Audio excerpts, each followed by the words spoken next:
Binge Audio.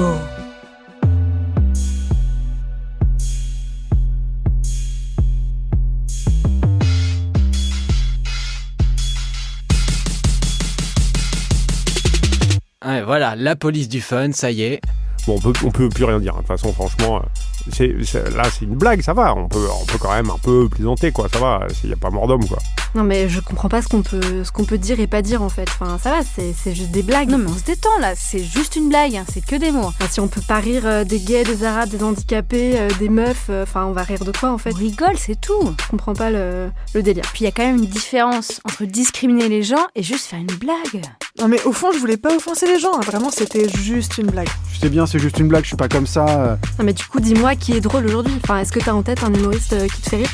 Clairement si à chaque fois que tu fais une blague t'offenses quelqu'un, mais tu fais plus de blagues en fait. En fait, ça me fait pas rire.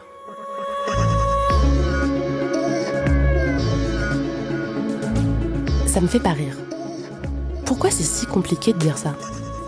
Peut-être parce qu'on pense que l'humour, c'est universel, que c'est quelque chose qu'on partage tous et tout ensemble, qu'on peut rire de tout, et même qu'il faudrait presque rire de tout. Maintenant, j'arrive à le dire quand il y a une blague homophobe. Ça me fait pas rire. Mais j'ai toujours l'impression d'aller à contre-courant. Parce qu'on a tous et toutes appris à faire des blagues sur les LGBT, sur les Noirs, les Arabes, les Juifs, les handicapés, sur toutes les minorités en fait. Et même quand on fait partie de ces minorités-là, on apprend à en rire. Dire qu'on ne veut plus, qu'on ne peut plus rire à ces vieux clichés, c'est parfois reçu comme une déclaration de guerre. À l'humour, aux autres et à la liberté d'expression, tant qu'on y est. Alors que l'idée, c'est plutôt de s'interroger. Pourquoi on pense que ça va être drôle? Qu'est-ce qu'il y a de drôle à rire d'une minorité? Est-ce que, lorsqu'on est LGBT, rire de soi avec des hétéros, c'est se tirer une balle dans le pied? Est-ce que c'est forcément rire contre soi? Oui, je vous l'accorde, ça fait très question de bac philo. Du coup, il nous faut une prof pour parler de tout ça. Mon invitée, c'est Nelly Kemener. Elle est maîtresse de conférences en sciences de l'information et de la communication et autrice de Le pouvoir de l'humour, politique des représentations dans les médias en France. Je sais pas pourquoi, mais j'avais en tête que l'humour pro, donc le stand-up, les sketchs, les comédies, ça avait été une manière pour les personnes LGBT de raconter leur vie, de montrer à des personnes hétéros qu'elles existaient, d'être intégrées dans la société. Mais en fait, pas tant que ça. Alors, c'est une question qui, pour moi, est toujours difficile. Savoir si l'humour a été un vecteur de récit de soi pour les personnes LGBT. C'est une question difficile parce que, en fait, lorsqu'on essaye de retracer cette histoire-là, on se retrouve finalement avec assez peu de récits humoristiques, d'un vécu ou d'une expérience de soi ou de construction de soi dans une minorité sexuelle ou dans une minorité genrée. Et finalement, on a plus facilement presque accès à des formes de sketch qui reproduisent des caricatures ou des stéréotypes de gays, plutôt de gays d'ailleurs que des lesbiennes, puisque d'ailleurs finalement le stéréotype des lesbiennes ou de la lesbienne est assez peu présent dans les sketchs humoristiques par exemple des années 80. Par contre, si vous regardez le petit théâtre de Bouvard, émission des années 80, vous allez trouver plein de caricatures de gays en version un peu sissi, c'est-à-dire efféminés, toute cet imaginaire du gay efféminé ou de la grande folle, qui d'ailleurs s'inscrit dans la droite ligne de La Cage aux folles finalement. Mais La Cage aux folles, on pourrait en parler pendant des heures parce que c'est un film qui par ailleurs a eu beaucoup, je pense, de visibilité à l'époque et peut être vu aussi comme un acte de représentation LGBT. Donc c'est là aussi où on voit tout l'aspect très ambivalent, c'est-à-dire qu'il y a, à mon sens, dans l'histoire en tout cas de l'humour en France, assez peu d'humoristes qui ont fait un récit de soi en tant que personne LGBT. En tout cas jusqu'aux années 2000. Les quelques personnes sur lesquelles on pourrait projeter cela sont des personnes qui n'ont pas nécessairement produit de l'humour en explicitant une orientation sexuelle ou une expérience de soi en tant que minorité sexuelle. Je pense par exemple à Pierre Palmade ou à Muriel Robin, dont les coming out se sont faits de manière plus ou moins volontaire, donc c'était presque parfois des outings, et j'ai envie de dire ont été évoqués beaucoup plus tardivement dans le cadre de leur spectacle, et les années 90 c'était plutôt un endroit où il y avait une forme de placard, ou en tout cas un jeu assez particulier avec des personnages. Les personnages étaient parfois des formes de médiation, d'évocation de ces enjeux. Alors il y a quelques sketchs de Palmade qui finalement racontent justement des coming out, ou un coming out. Il y a un sketch assez symptomatique de ça, d'un jeune homme qui essaye de faire son coming out auprès d'un ami, mais ça raconte toute cette scène de difficulté du coming out. Mais Palmade, à l'époque, se place derrière un personnage. Je dis pas se cache parce que je ne peux pas parler pour lui, mais en tout cas se place derrière un personnage et il ne parle pas en son nom.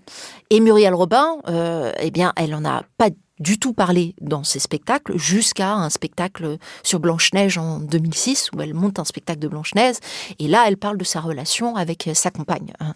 Mais c'est un moment où elle a été, où son couple a été mis en image par Paris Match, et d'ailleurs, ça a fait un certain buzz à l'époque, ou en tout cas, ça a suscité une certaine forme d'ailleurs, un peu de scandale, parce qu'elle n'était pas nécessairement consentante pour que ça sorte.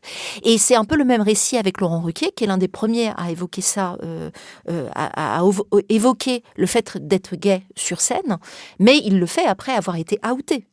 Donc il y a toute cette histoire, et c'est plutôt des histoires qui, on le voit bien, sont dans des endroits assez complexes, qui racontent sans doute des enjeux aussi professionnels, des enjeux de notoriété pour les humoristes, une complexité à se dire dans un cadre de notoriété déjà plus ou moins installé, une complexité peut-être aussi personnelle. Voilà, on n'est pas là pour juger la pertinence ou pas de l'avoir évoqué sur scène, parce que ça amène beaucoup d'enjeux. Et c'est par contre plutôt à partir des années 2000, alors je pense surtout au spectacle d'Océan sur la lesbienne invisible, qui là, pour le coup, est l'un des premiers spectacles, à mon sens, à évoquer, alors là, en plus, depuis le point de vue d'une lesbienne, à faire un spectacle d'humour sur cet enjeu. Et là, pour le coup, c'est vrai que c'est un moment très singulier, très novateur dans l'humour en France, avec un spectacle qui se situe à cet endroit-là, d'un point de vue situé de lesbienne, qui d'ailleurs, amène plein de scènes où, ensuite, ce qui est assez drôle, c'est d'avoir vu les publics aussi, notamment lesbiens, reprendre certaines des phrases, parce que l'un des intérêts du spectacle d'humour, c'est qu'on peut reprendre des séquences ou des répliques, et puis en rire en communauté aussi. Donc, je trouve que c'est un spectacle qui a un peu marqué une sorte de tournant, à un moment où aussi il y avait tout le travail et les spectacles de Shirley Soignon, qui là est l'une des premières même la première, à se dire, alors lesbienne, issue de classes plutôt populaires, ou en tout cas elle travaille l'enjeu de la classe sociale, noire, pas féminine. Donc en plus ça a ouvert une perspective de diversification jusqu'à ce qu'aujourd'hui on ait aussi, j'ai envie de dire, presque un renouvellement générationnel avec des personnes comme Tani. Et ce qui est intéressant, c'est que ça se passe du côté des lesbiennes. Alors là, je dis peut-être d'un point de vue personnel, mais il y a des choses qui se passent de ce côté-là. Après, il y a eu aussi un humour gay qui s'est développé. Alors, je connais un tout petit peu moins de ce côté-là, mais il y a un humour gay aussi qui s'est développé, qui s'est un petit peu affirmé aussi tout au long de ces années. Mais très clairement, voilà, c'est quelque chose qui est très récent et qui, avant, n'amenait pas du tout de récits faciles. Ça passait presque plus par des choses un peu grand public. Grand public, donc fait par des personnes pas concernées, et qui, du coup, lègue un répertoire de l'humour qui s'appuie sur des clichés. J'ai l'impression qu'il reste en tout cas dans des spectacles notamment d'humoristes très grand public qui sont déjà un peu établis dans le monde de l'humour. Il reste souvent un peu des représentations qui peuvent être assez caricaturales. C'est-à-dire si on parle dans un spectacle, je sais pas, ça me fait penser, mais je vais peut-être dire une bêtise, mais presque les spectacles, je crois que ça pourrait tout à fait advenir dans les spectacles de Michel Bernier ou peut-être même de Jean-Marie Bigard, etc. C'est si on parle d'une personne gay notamment, parce que pour le coup, le personnage gay est beaucoup plus caricaturé que le personnage lesbien, on va tout de suite en donner une version un peu grande folle, en fait. Et là, on a l'impression qu'on renvoie à des imaginaires qui sont datés aussi, des imaginaires qui sont très stéréotypiques, mais qui ont surtout ce côté presque vintage, quoi. C'est-à-dire, c'est pas du tout, on n'est pas sur une forme de LGBT-phobie ou d'homophobie très explicite ou qui se veut veut vraiment violente, mais on est sur une forme d'imaginaire daté et d'une sorte de caricature issue d'un autre temps, où d'emblée on pense gay, on pense effémination. Donc ça a produit un imaginaire réducteur, j'ai envie de dire tellement classique, que ça devient aussi un peu grossier d'une certaine façon. Et je pense qu'on peut retrouver des réminiscences de ça. Je pense dans certains one-man show et one-woman show, justement de ces humoristes plutôt établis, mais d'une certaine génération aussi. Je pense que c'est aussi les réminiscences générationnelles, plutôt des années 80. Et ce dont il reste aussi, c'est des réminiscences de forme d'absence, en fait, typiquement. C'est-à-dire le fait que ça soit pas une systématie, par exemple dans un théâtre comique, d'avoir des personnages LGBTQI+. Enfin voilà, ça pour le coup, c'est pas non plus une évidence de trouver ces personnages. Et quand ils sont là, comme je vous dis, je pense que c'est souvent sous des formes assez caricaturales. Et dans les deux cas, qu'on soit en train de parler d'humour sur la scène professionnelle ou juste de blagues entre deux personnes au quotidien, rire d'une minorité, ça a quelque chose de facile, d'évident. Faire de l'humour sur une minorité, c'est un humour facile, en partie. Je pense que c'est surtout hyper immédiat. En fait, on peut soi-même faire l'exercice. Moi, ça m'arrive de faire l'exercice, de penser à une minorité et de penser à tous les termes qui viennent. Et c'est là qu'on se rend compte à quel point les imaginaires réducteurs, c'est-à-dire stéréotypiques, sont ancrés dans nos imaginaires, même si on en est conscient ou consciente, ou même si on souhaite s'en débarrasser. C'est extrêmement facile de dire quel qualificatif réducteur on peut, ou très réducteur, on peut associer à une personne gay, une personne lesbienne, une personne noire, une personne pauvre, une personne juive. Voilà, donc en fait, on va tout de suite avoir toute une série d'imaginaires. Et en fait, c'est là aussi où la blague et l'humour à partir de ces imaginaires réducteurs vient extrêmement facilement. Et j'ai envie de dire, même avec une facilité déconcertante. Et de fait, je pense que ça raconte à quel point on est façonné par ces imaginaires sans le savoir, à quel point finalement, effectivement, parce qu'on a été formé socialement, façonné socialement, bien entendu, on peut s'en détacher, mais ce façonnage laisse des traces, on va dire, et donc est quelque chose qui est très facilement remobilisable dans le cadre d'une interaction où on veut faire un bon mot. Et tout d'un coup, dans l'interaction, c'est une blague super machiste ou super homophobe qui va sortir. Mais pourquoi une blague qui cible et qui caricature une minorité, ça nous fait rire ? Alors, au-delà du mimétisme, ce qui se joue, c'est... c'est que on a surtout appris à rire de ces blagues-là également, en fait.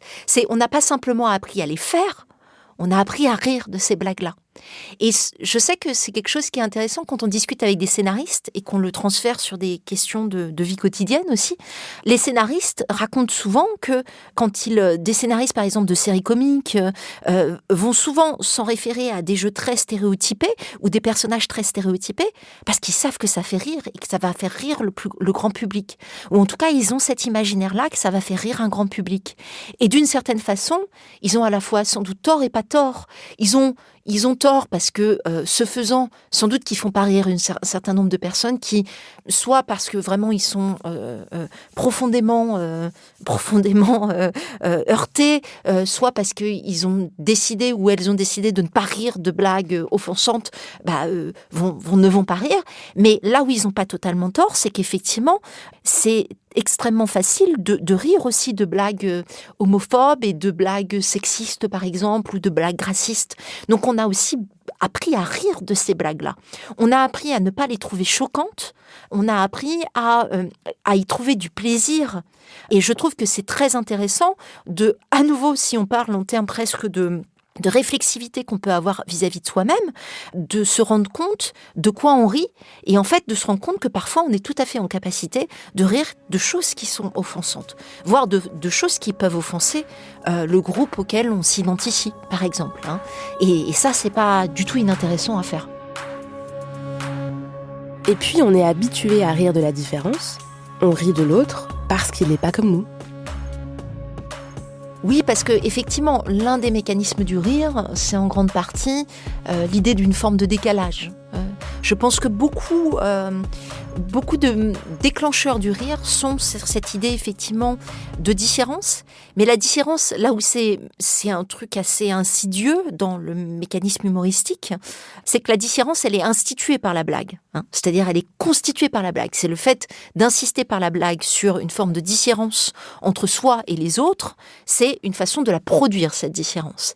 Mais évidemment, j'ai envie de dire, là, il y a aussi quelque chose. Alors, évidemment, non, justement, ça mérite peut-être d'être déconstruit, mais parmi les mécanismes humoristiques, cette idée d'une forme de distance ou de décalage vis-à-vis d'un autre ou d'une autre, ou même un décalage qui se produit dans une situation donnée, c'est un des déclencheurs du rire, en partie. Alors, sans doute que ça mériterait d'être mis à l'épreuve, parce que les mécanismes du rire sont multiples, mais cette idée du décalage est une idée un peu première. Donc, effectivement, si on le rapporte aux questions plutôt de mise en scène des différences ou pointage, institution presque des différences par la blague, et bien effectivement, cette idée de mise à distance et de décalage, l'idée de pointer chez l'autre ce qui fait différence, est un déclencheur potentiel de rire. Du coup, qu'est-ce qu'on répond à quelqu'un qui dit « Non mais si on peut plus rire de quelqu'un parce qu'il est homo, ou je sais pas, parce qu'il est gros, parce qu'elle est blonde, en fait on peut plus rire de rien ». Alors, oui, ce nom-mais, il n'est pas si faux. C'est effectivement sans doute qu'il n'est pas inintéressant de réfléchir à la place de la différence dans l'humour. Et effectivement, c'est compliqué de produire de l'humour sans s'appuyer sur cette logique des différences. Après, cette idée qu'on ne peut plus rire de rien, je pense qu'il est extrêmement important quand même de la prendre à revers, parce que c'est une chose de pouvoir rire des différences, mais je pense qu'on peut rire des différences de manière relativement intelligente aussi. C'est qu'il y a une façon de parler des différences. Et je pense que même sans... on peut rire des différences, ou en tout cas, on peut jouer avec ces différences, en justement, parfois les donnant à voir comme étant multiformes, en réinstituant par moments la caricature, mais en s'en détachant ensuite. En fait, je pense qu'il y a vraiment aussi toute une manière potentiellement de rire des différences qui peut être assez subtil et qui peut ne pas retomber dans une forme de caricature hyper figeante et hyper offensante. Et puis, on est habitué à analyser l'humour en fonction de ce qui est dit. La blague elle-même, est-ce qu'elle est drôle ou pas ? Mais il y a un truc auquel on pense rarement, c'est qui dit la blague ? Oui, et puis je pense que ça implique aussi de porter beaucoup d'attention à la position depuis laquelle on parle, soit en tant qu'énonciateur de l'humour ou énonciatrice de l'humour.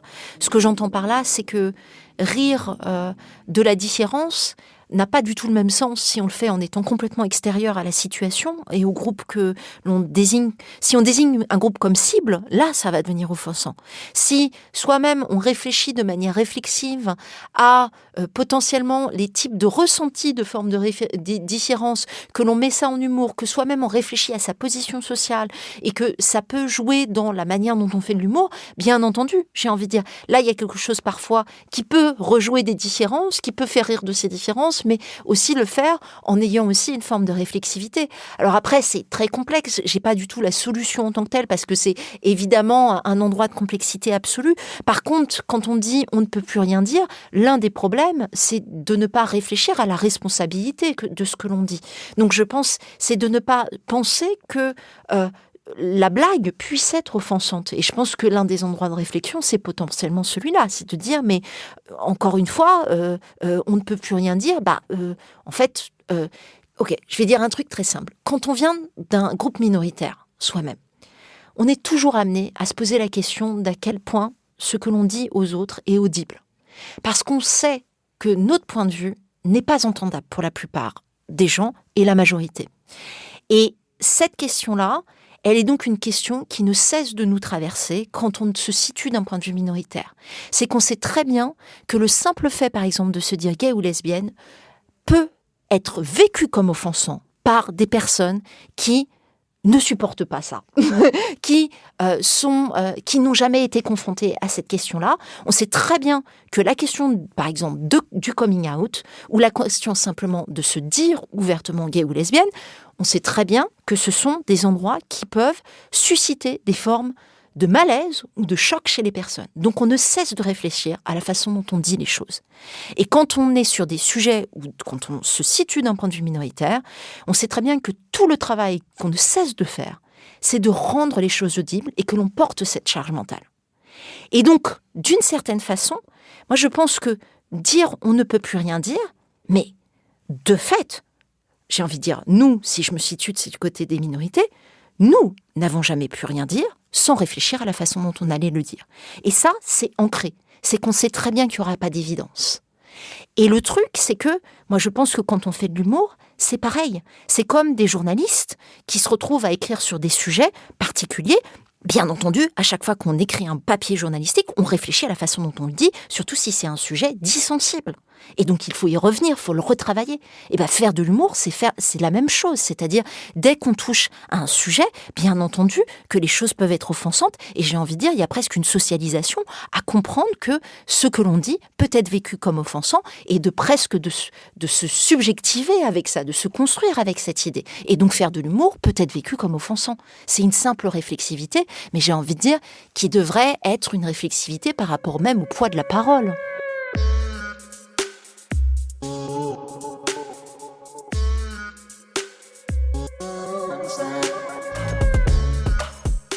Voilà, une fois qu'on a dit ça, j'ai forcément envie de demander qu'est-ce qu'on répond à quelqu'un qui dit « Franchement, aujourd'hui, on peut plus rien dire, quoi. » Moi, j'ai toujours pensé qu'on n'avait pas toujours pu tout dire et qu'on n'a jamais pu tout dire, en fait.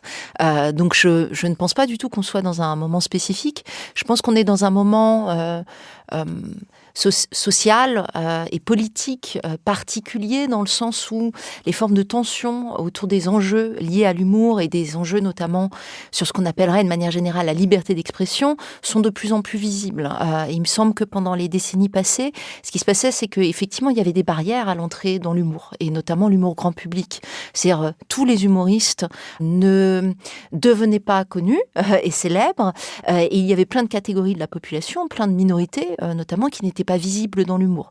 Donc, de fait, l'humour grand public, en tout cas, était un humour qui avait des dimensions, alors si je le dis de manière un peu rapide, mais compréhensible, c'est des dimensions plutôt masculines, plutôt blanches, plutôt hétérosexuelles. Alors, évidemment, avec des subtilités et des exceptions, mais l'exception n'étant pas la règle, une exception raconte aussi la rareté, parfois, des paroles minoritaires dans un champ culturel spécifique. Effectivement, dans les années 70, 80, 90 et même 2000, quand s'est développé un humour grand public, en réalité, la composition du monde des humoristes était une composition assez biaisée et finalement qui racontait ces barrières à l'entrée à une visibilité grand public à certaines minorités. Et donc, en fait, à l'époque, on ne pouvait pas tout dire. Effectivement, ça raconte le fait qu'il y a certains sujets, qu'il y a certains récits aussi, puisque l'humour est un outil du récit de soi, certaines expériences qui n'étaient pas racontées par le biais de l'humour. Et donc, il y avait aussi potentiellement tout l'espace pour que un humour disqualifiant à l'égard de certaines minorités puisse advenir sans qu'il y ait de réponse à cela. Parce que des formes de disqualification dans l'humour, j'ai envie de dire, l'humour est un outil tellement ambivalent, c'est-à-dire c'est un outil à la fois de représentation de soi, mais c'est aussi un outil de disqualification et de moquerie. Donc, évidemment qu'il continuera et qu'il continue malheureusement à y avoir des formes d'humour disqualifiant. Mais le problème, c'est que c'est quand il n'y a pas de réponse, en fait, à ces formes de disqualification.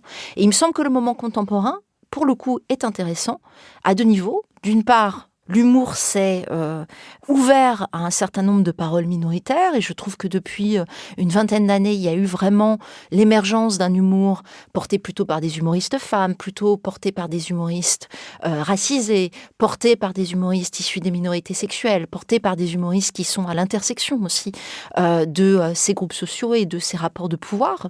Et donc ça a diversifié la parole humoristique et les manières de faire de l'humour et ça a diversifié les thématiques de l'humour. Et d'un autre côté aussi, ce qui est très intéressant, c'est que l'humour comme forme d'expression publique est devenu aussi un enjeu de débat. Et en soi, c'est plutôt une bonne chose, où il y a des aspects positifs à cela. C'est-à-dire qu'il y a aussi, de la part d'associations, de la part aussi de personnes membres du public qui, sur les réseaux sociaux, s'expriment, eh bien, il y a une sorte de montée en puissance des formes de moments où on pointe, en fait, le fait qu'un discours ou une forme d'humour peut être offensante.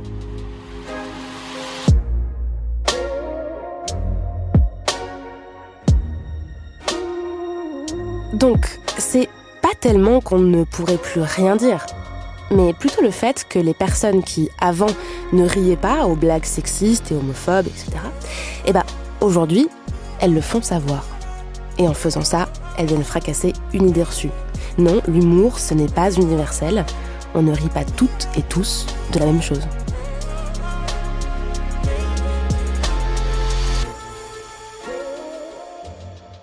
Oui, tout à fait. Mais l'idée que l'humour serait universel est évidemment une idée qui pose plein de questions, puisque l'universalité, même en tant qu'idée et qu'en tant que principe, est bien souvent malheureusement mise en pratique, une universalité située. En fait, c'est-à-dire qu'on parle d'une culture universelle ou d'un humour universel, alors qu'il s'agit effectivement d'un humour qui est énoncé depuis une certaine position sociale. Et malheureusement, quand justement les scènes culturelles ne sont pas ouvertes, elles sont situées plutôt du côté de populations en position dominante. Hein. Donc, évidemment, cette question d'universalité qui est remise en cause, et cette idée que l'on peut rire de tout, bien justement, si on pense une scène de l'humour qui finalement n'est pas diversifiée, on finit par amener comme étant quelque chose auquel tout le monde devrait rire, des choses qui peuvent être vécues comme offensantes de la part des publics, hein, ou de la part des personnes qui sont là au quotidien et qui sont publiques d'une blague, même dans une situation quotidienne. Or, l'humour, et c'est là où moi ça me semble toujours important de le dire et de le redire, l'humour, comme je le disais tout à l'heure, est quelque chose à double tranchant, c'est-à-dire c'est toujours un outil de représentation, mais c'est toujours un outil qui peut aussi servir à réaffirmer des stéréotypes, des imaginaires réducteurs, qui peut servir à disqualifier un groupe, à se moquer d'un groupe en tant que tel. Ces deux aspects-là sont extrêmement proches, et sont proches à un point où, parfois, sans faire exprès, et même dans une situation très quotidienne, on peut être amené à faire une blague offensante, en ayant l'impression que c'est très drôle ou en ne se rendant pas compte que ça peut être offensant. Et je pense qu'il faut être aussi précautionneux et précautionneuse quand on parle de ce sentiment d'offense. Et c'est pour ça que je trouve que c'est intéressant aussi de se dire, dans quel moment on est en termes d'humour, le fait qu'il y ait la possibilité de faire beaucoup de retours, de commenter ce qui se passe en termes d'humour, de commenter l'humour des autres, de commenter les sketchs qui passent à la télé, à la radio, ou les blagues que l'on fait sur les réseaux sociaux.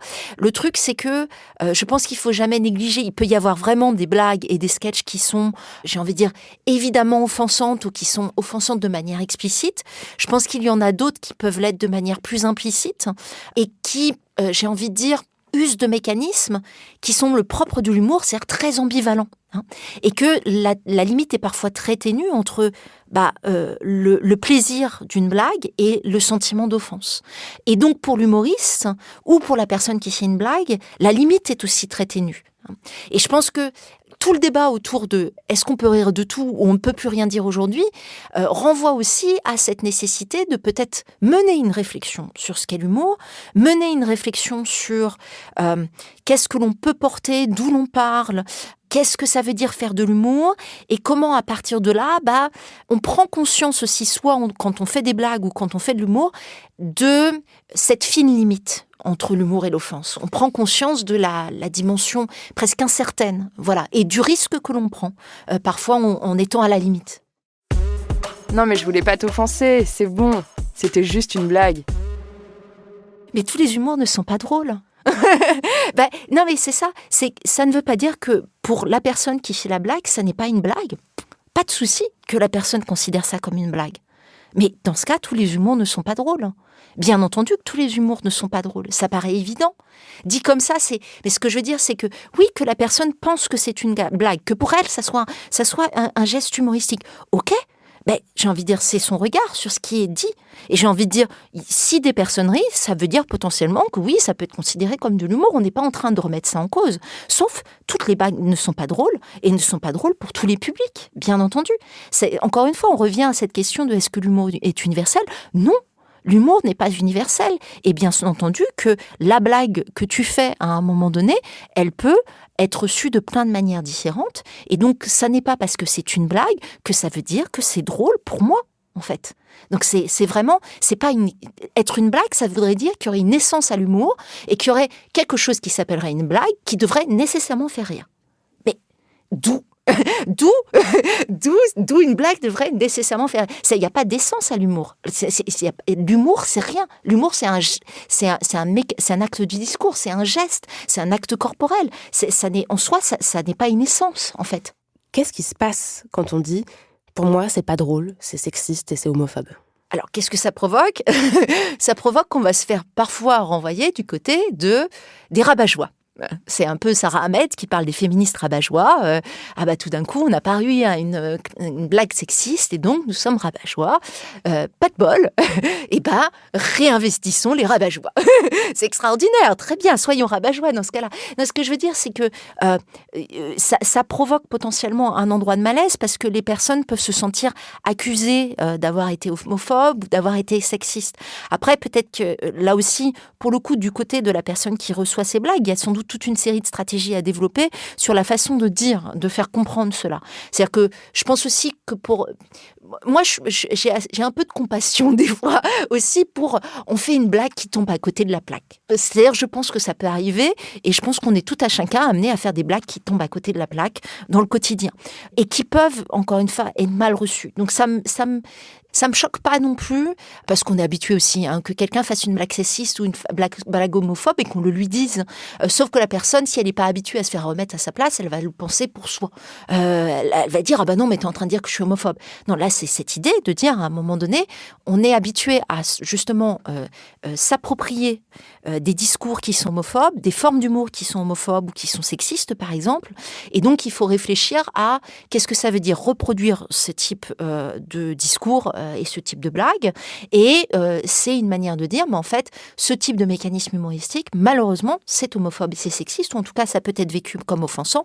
Que tu le réutilises toi, c'est une chose, et je suis pas en train de dire que tu es homophobe ou que tu es sexiste, je suis en train de te dire simplement que fais attention à la façon dont tu empruntes cela, parce que ça n'est pas neutre et que ça peut avoir des effets. Voilà. Et que, en fait, je suis pas en train de dire que tu es intrinsèquement homophobe et sexiste en train de faire ça. Je suis en train de te dire, mais ce sont des formes qui sont en réalité homophobes et sexistes. Et comme on le dit pas assez, autant le redire dans ces cas-là. Est-ce qu'en disant ça, ce qu'on fait, c'est de souligner, de mettre en avant le fait qu'il y a des hiérarchies entre les personnes dans la société et que c'est quelque chose que l'humour, en fait, ne dit pas clairement. Dire ta blague est sexiste, en fait, c'est de rappeler que des choses qui peuvent être mises à plat par l'humour en disant on peut rire de tout, donc tout se vaut. C'est au contraire, non, tout ne se vaut pas parce qu'on a des positions différentes et donc du coup, on peut pas rire de la même manière, toi et moi, sur ces sujets-là. Est-ce que c'est exactement ce mécanisme-là qui arrive quand on dit ta blague est sexiste ? Pas tu es sexiste, mais ta blague est sexiste. Oui, tout à fait. Oui, effectivement, mais tous les débats sur l'humour et l'image publique de l'humour, en fait, tendent à gommer tous les mécanismes, tous les ressorts de l'humour dans toute leur subtilité. Et ils sont de plusieurs ordres, ces ressorts. Le premier, c'est d'où l'on parle. D'où l'on fait de l'humour, parce que c'est pas nécessairement que parler, ça peut être aussi un geste ou une attitude, un comportement. Voilà, il y a des actes corporels qui font de l'humour aussi. Donc je pense que déjà cette question de l'énonciation et d'où l'on parle est un premier endroit de questionnement qui vient complexifier la question de l'humour. Ça va se jouer sur comment est fait l'humour, est-ce qu'il est plus ou moins bien fait, avec plus ou moins de subtilité, et quelle est l'audience aussi, parce que une blague homophobe, d'où qu'elle vienne, dit devant une audience complètement hétéro et pas du tout sensibilisée à ces questions, va peut-être renforcer leur homophobie. Donc, en fait, il y a presque plusieurs dimensions, presque de production du message et de la réception, si je le dis de manière extrêmement basique, qui font que l'humour est un ensemble complexe, en fait. Et que, à tous ces endroits, la question des hiérarchies joue, ou en tout cas, la question des rapports de pouvoir joue. Et pour qu'un humour soit vraiment drôle, il faut presque toute une série de conditions pour que ça soit drôle, en fait.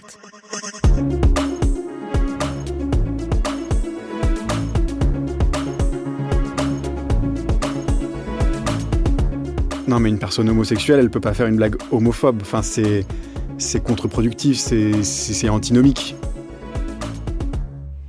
Oui, alors non. Et oui, alors disons que c'est compliqué parce qu'effectivement, l'humour puise dans presque des registres à disposition qu'il s'agit bien entendu de s'approprier ou qui fait l'objet d'une appropriation. Et l'humour, dans ce cas-là, nécessairement peut puiser dans des registres qui sont homophobes ou sexistes. Et ça ne va pas que dépendre de la personne qui fait de l'humour. Donc, le fait qu'une personne gay ou lesbienne ou trans fasse un humour qui soit potentiellement homophobe, lesbophobe ou transphobe, c'est tout à fait possible parce que les registres de l'humour peuvent l'être, ou en tout cas, il y a suffisamment d'humour homophobe, transphobe et lesbophobe pour que, potentiellement, une personne puisse dans ces registres-là existants. Et pour moi, oui, une femme peut être sexiste, un gay peut être homophobe, une lesbienne peut être lesbophobe. Ça ne garantit pas le fait de sortir de ces formes de registres humoristiques. Et néanmoins, il y aura toujours peut-être quelque chose qui sera amené avec un petit peu plus de complexité, c'est que si la personne est ouvertement gay ou lesbienne ou trans ou autre, et qu'elle fait un humour qui peut être disqualifiant pour son propre groupe, ça peut être rapidement aussi, si c'est pas mal fait, ça peut se transformer en une forme d'autodérision qui ne sort pas nécessairement complètement de l'enjeu de répétition, c'est-à-dire qui répète quand même des choses qui sont disqualifiantes. Donc ça, c'est l'aspect peut-être compliqué, ambivalent, et en même temps qui, parce que c'est un humour situé et qui s'assume comme situé, produira peut-être d'autres choses et parfois désignera la dimension en fait homophobe, lesbophobe ou transphobe de la blague. C'est-à-dire le fait de le dire depuis un point de vue situé, ça peut aussi être une manière de signaler la dimension disqualifiante. À ce moment de l'émission, on a dit que l'humour, c'était une manière de se raconter et que c'était une manière de mettre à distance les autres aussi. On va rajouter la couche finale. L'humour, ça sert aussi à s'intégrer à un groupe. Du coup, quand on appartient à un groupe minoritaire, au hasard, quand on est homo, est-ce qu'on n'est pas tenté de faire des blagues homophobes pour s'intégrer, pour faire rire les hétéros, pour dire « je suis comme vous en fait ». Alors, moi, je suis fan d'Anna Gatsby, donc cette humoriste australienne qui a fait l'un des meilleurs spectacles, à mon avis, d'humour, qui s'appelle Nanette. Et Anna Gatsby, à un moment donné, dans le spectacle, elle dit quelque chose que je trouve très juste, parce qu'elle est très inspirante, même d'un point de vue théorique, en fait. Parce que son spectacle, c'est vraiment une mise en abîme, en fait, de l'humour minoritaire, en fait. De l'humour énoncé depuis un point de vue minoritaire. Et en fait, il y a un moment donné dans le spectacle, elle explique qu'elle en a eu marre de faire un humour qui, sous prétexte d'autodérision, finissait par réinstituer des formes de violence, ou en tout cas de propos disqualifiants ou offensants. Et je trouve que c'est effectivement très juste de le penser comme ça, c'est-à-dire que, effectivement, l'humour d'autodérision, presque l'humour qui est attendu des personnes LGBTQI+, est toujours un humour qui, finalement, va dans le sens presque des dominants. Ne déstabilise pas radicalement les imaginaires dominants de l'humour et les imaginaires aussi dominants des personnes LGBTQI+. Parce que quelque part, faire de l'humour, notamment quand c'est un humour qui est publicisé auprès d'un public large, c'est nécessairement, malheureusement, souvent un humour qui va un peu dans le sens du vent, qui se doit de correspondre un petit peu à ce qui est entendu, accepté et acceptable à une époque donnée. Et en fait, si on prend l'humour grand public, on se rend compte qu'en fait, il y a effectivement des déplacements dans ce qu'on peut dire publiquement et dans le type d'humour qu'on peut faire publiquement. Et donc, ça veut dire qu'il y a des humours minoritaires qui ont pu émerger. Mais en même temps, ces humours minoritaires, ils viennent quand même toujours à un endroit, bien souvent, ils réinstaurent toujours un petit peu des imaginaires qui sont dominants et ils déplacent pas radicalement les choses. Ils sont pas dans la révolution, en fait. Pas nécessairement. La révolution, elle a lieu quelque part un peu ailleurs, hors de cette publicité-là. Et donc, d'une certaine façon, quand effectivement on pense à la réinstauration de propos homophobes, par exemple, dans le cadre d'émissions très grand public, là, pour le coup, j'ai envie de dire... Oui, il y a un geste, en tout cas, ou dans le cadre d'un jeu très grand public, il y a un geste très clairement de s'accrocher au groupe ou de se donner à voir comme appartenant à un groupe, et ici potentiellement à un groupe plutôt en position de pouvoir ou un groupe dominant. C'est très clairement une façon de créer des formes de complicité. De dire je fais partie de votre bande, quoi. Moi aussi je rigole du fait que les gays sont efféminés, par exemple. Et donc je renforce le stéréotype en disant on peut en rire ensemble. Et donc du coup je donne aussi licence aux personnes non concernées pour continuer à garder ce stéréotype-là aussi. Oui, et c'est exactement ça. Et surtout ça rejoue aussi, ne serait-ce que ça peut jouer avec l'humour, mais ça peut jouer avec le rire. C'est rire d'une blague, encore une fois, sexiste ou homophobe. C'est accepter de rire de ça et dire que ça, c'est acceptable. Hein. Ça joue un peu dans les deux sens, dans le moment où on fait de l'humour et le moment où on rit. Hein. On peut créer plein de complicités par des blagues sexistes ou homophobes. Hein. C'est marrant.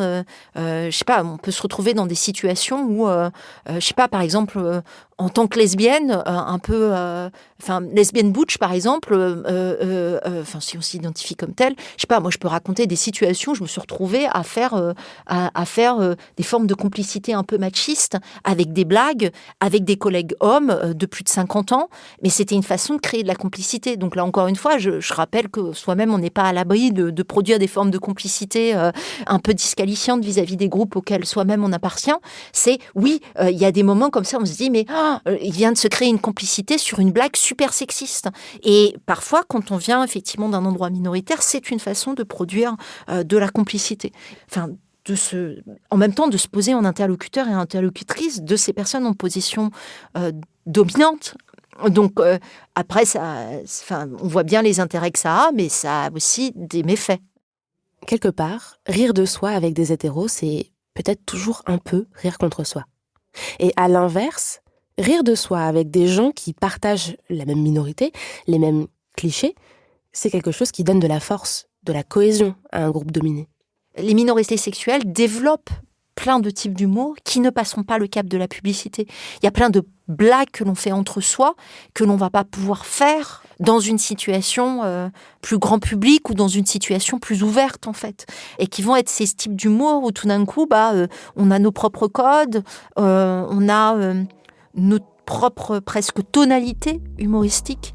Et on a aussi nos propres sphères d'autorisation au rire, en fait. Et de fait, on peut aussi, pour le coup, renverser complètement le rapport de force, quitte à prendre aussi le modèle dominant comme cible de l'humour. C'est aussi des endroits où on retravaille tous ces modèles à disposition, toutes ces figures hégémoniques, toutes les normes dominantes pour les rendre aussi plus vivables, puisque soi-même on est potentiellement à des endroits où il faut rendre les choses vivables. On a dit tout à l'heure que c'était facile, évident et assez spontané de rire des minorités, de rire de la différence. Peut-être que l'avenir de l'humour, c'est rire des dominants, d'accord, ok, mais peut-être pas juste des riches et des puissants. Rire aussi des blancs, rire aussi des hétéros.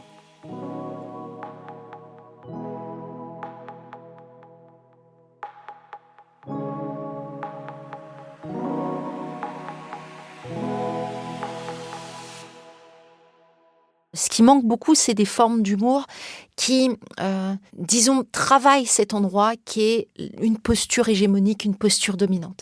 Et ça, effectivement, ça manque. Alors, de fait, c'est un humour qui s'est en partie développé depuis quelques années, puisque, justement, l'humour venu des différentes minorités a commencé quand même à pointer parfois des postures, je pense... des postures dominantes. Je pense à l'humour des minorités ethno-raciales qui a quand même discuté la question de la blanchité hégémonique, par exemple. Donc ce sont des types d'humour qui ont commencé à se développer, mais j'ai l'impression que c'est un humour qui n'a pas toujours tout l'espace pour s'épandre, parce que il y a tout de suite j'ai l'impression qu'on est quand même dans un moment social et en France, on a beaucoup de résistance à discuter de ces positions dominantes. Sauf que c'est beaucoup plus facile d'évoquer les rapports de pouvoir à partir du moment où ces postures dominantes, ces positions dominantes peuvent être mises en humour, peuvent être moquées ou même simplement l'objet du rire. J'ai envie de dire, mais oui, rions de la masculinité blanche. Mais j'ai envie de dire, il faudrait que aussi les publics qui sont dans des endroits plutôt de privilège ou de domination, sans figer du tout les choses, parce qu'on sait très bien que les rapports de pouvoir, c'est complexe, quoi. C'est pas, il n'y a pas un dominant, un dominé. On est tous et toutes à beaucoup à être dans des positions finalement beaucoup plus complexes que simplement dominant et dominé. Donc, mais simplement savoir rire des endroits où finalement on a des formes de privilèges, où on a des formes de, on a des possibilités que d'autres n'ont pas, et savoir rire de ça, c'est extrêmement, ça serait salvateur en fait, sans doute pour nous tous et toutes, quoi. Mais ça serait salvateur aussi pour ceux et celles qui ont certains privilèges ou qui sont dans des positions de domination, parce que j'ai envie de dire, c'est pas très grave, c'est pas grave d'être en position de domination. On vous le reproche pas, c'est ainsi. On demande à ce que cette position de domination puisse être suffisamment évoquée, travaillée, négociée pour que ça ne soit pas une position de domination dans l'absolu et que ça arrête de produire des formes de violence et d'exclusion en permanence. Donc, quelque part, le prendre avec humour et savoir en faire un objet du rire, j'ai envie de dire, c'est une perspective qui est extrêmement intéressante et extrêmement... qui ouvre des imaginaires, qui permet de respirer presque. Et c'est pour ça qu'Anna Gatsby a tout à fait raison de tacler de manière extrêmement misandre la masculinité blanche, par exemple. C'est-à-dire qu'il y a un moment où elle le fait, c'est jouissif quand on regarde son spectacle. Je ne sais pas si c'est jouissif pour les publics qui peuvent se reconnaître dans la position de masculinité blanche, mais en même temps, je trouve que ce faisant, elle ouvre une perspective qui est extrêmement intéressante, qui est de dire, à un moment donné, il est nécessaire d'en faire un objet, l'objet d'un spectacle humoristique, peut-être en finalité, ou même en début. Elle n'en fait pas nécessairement une cible de l'humour, elle en fait un endroit d'interpellation, mais qui amène nécessairement à travailler cet endroit-là. Et oui, travaillons par le biais de l'humour, l'hégémonie, très bien, faisons-en notre objet de l'humour de demain.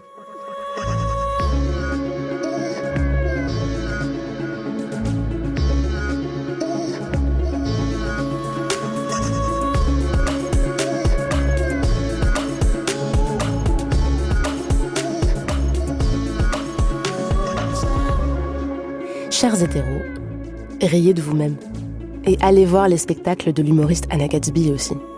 Et puis écrivez-nous si vous êtes d'accord ou pas du tout avec ce qu'on a raconté dans cet épisode. Puis si vous trouvez qu'on ne peut plus rien dire, dites-le nous. Pour ça, une adresse, camille@binge.audio ou sur les réseaux sociaux @camillepodcast. Cette émission a été produite par Lorraine Bess et réalisée par Solène Moulin.